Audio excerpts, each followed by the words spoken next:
शिवराय मित्रांनो, आताच लाडक्या बहिणीसाठी एक नागपूर खंडपीठामध्ये एक ग्रस्ताने म्हणजे एका व्यक्तीने याचिका दाखल केली होती की महाडीबीटीद्वारे ज्या योजना आहेत त्या काय करायच्या आहेत, बंद करायच्या आहे. आपल्या देशाची आर्थिक स्थिती ढासळत आहे म्हणून काय केली होती, एक याचिका दाखल केली होती. पण नागपूर खंडपीठाने काय केलेली आहे, ती याचिकेला एक उत्तर देत काय सांगितलं की शासनाने की आपल्या देशाचं आर्थिक उत्पन्न चांगलं आहे आणि भरभराटीचं आहे.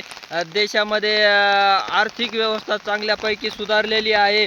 त्यामुळं हे योजना बंद करण्याची आवश्यकता नाही. त्यामुळे यापुढे सुद्धा काय होणार आहे की लाडक्या बहिणीला हप्ते चालू राहणार आहेत. कारण लाडकी बहीण महाडीबीटीद्वारे ज्या योजना चालू केल्या होत्या त्या योजना काय कराव्यात, तात्काळ बंद करण्यासाठी खंडपीठामध्ये नागपूर याचिका दाखल केलेली होती. पण त्या याचिकेला प्रतिउत्तर देण्यासाठी शासनाने काय केलेलं होतं की देशाची आर्थिक स्थिती चांगली आहे, मजबूत आहे आणि सुधारलेली आहे. त्यामुळं देशावर काहीही संकट येणार नाही, कर्जाचा बोजा वगैरे काही होणार नाही. त्यामुळे ह्या ज्या डीबीटीच्या ज्या योजना आहेत त्या काय होणार आहेत, चालूच राहणार आहेत. आहे का नाही. ते मग लाडकी बहीण असेल, इतर जे शासन जे नवनवीन योजना अद्ययावत करत आहे त्या योजनेचे डायरेक्ट अकाउंटला पैसे येतात डीबीटीद्वारे. त्या सर्व योजना काय होणार आहेत, चालूच राहणार आहेत.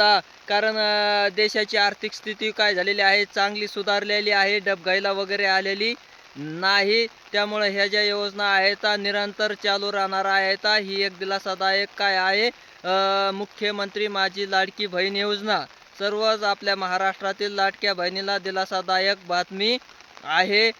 त्यांनी काळजी करायची गरज नाही की इथून पुढे सुद्धा काय होणार आहे, अखंडपणे निरंतर ही योजना चालूच राहणार आहे. अशी सरकारने त्या योजनेची काय केलेली आहे, व्यवस्था करून ठेवलेली आहे. की असं आपण समजायचं नाही की ही योजना तात्पुरती आहे.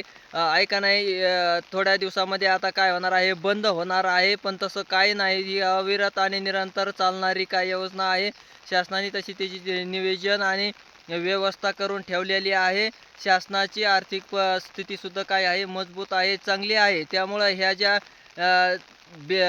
डीबीटी थ्रू दिल्या जाणाऱ्या योजना आहेत त्या कदापि बंद शासन पडून देणार नाही, अविरतपणे हे चालूच राहणार आहेत. ही एक मुख्यमंत्री माझी लाडकी बहीण योजनेअंतर्गत जे पात्र लाभार्थी आहेत त्यांना एक दिलासादायक बातमी आहे. त्यांनी काळजी करायची गरज नाही. इथून पुढं काय होणार आहे, मुख्यमंत्री माझी लाडकी बहीण योजना जी शासनाने चालू केलेली आहे योजना आहे महाराष्ट्र शासनाने, ती अविरतपणे आणि सतत चालूच राहणार आहे. बंद वगैरे ती पडणार नाही.